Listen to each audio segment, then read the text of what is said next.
Guided conversation in Zoho Desk help you automate customer interactions, streamline bookings, and deliver a smooth support experience. Here's how to build a complete conversation flow step by step. Start by adding a text block to welcome users.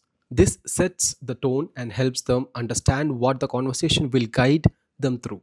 Use question blocks to collect basic user information like name, email, and phone number. This ensures you can personalize the interaction and store accurate contact details. Next, display your services using image type buttons.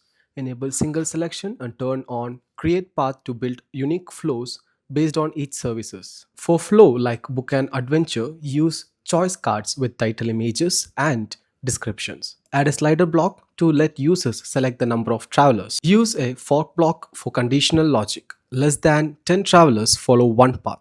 Larger groups are routed to a separate process for group bookings. Add an operations block to calculate pricing or totals. Then show the order summary with a dynamic info card using variable populated in real time. Use webhook blocks to register bookings in Zoho Sheet and send inquiries to Zoho Desk. Map the API parameters, send the post request, and display the ticket numbers back to the user. For users who want to view or cancel bookings, use a jump block to connect them to manage booking flows, ensuring a seamless experience. Finally, build your guided conversation widget. Customize the welcome and end messages. Choose visibility settings and embed the widget code on your website to go live.